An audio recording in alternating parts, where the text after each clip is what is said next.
Драги сограѓани, Ѓорче Петров е најзагадената општина во Република Македонија, а пред некој ден бевме 9-то најзагадено место во светот на угледниот сајт Аквин, кој се занимава со глобално мерење на загадување на воздухот.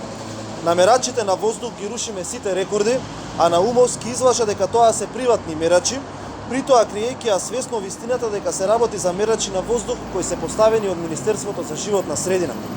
Дивите депонии кои никнуваат на секој чекор, како депонијата во Новосело, која полека станува сериозен конкурент на Дрисва, и депонијата во Хром покрај реката Вардар, кои кога ќе се запалат и ја загадуваат целата околина, стануваат нерешлива енигма за локалната самоуправа.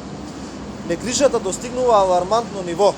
Страдаат сите наши сограѓани поради неспособноста и мрзеливоста на власта, а нема ништо од ветувањата за алпски воздух и чиста животна средина.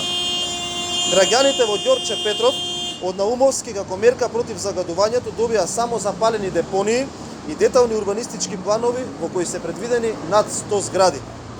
Дали маките на граѓаните, смрдејата на запалени гуми и отпад, тешкото дишење и се почестите заболувања се минорен проблем во однос на можноста за реализација на личниот интерес на Наумовски и свитата околу него. Изминатиот период, низ нашите средби со граѓаните низ целата општина, овој проблем ни беше нотиран како еден од поголемите и за таа цел советничката група на ВМРО, ДПМН и коалицијата на наредната седница на Советот ќе поднесе неколку предлог мерки за подобрување на ситуацијата со загадување на воздухот.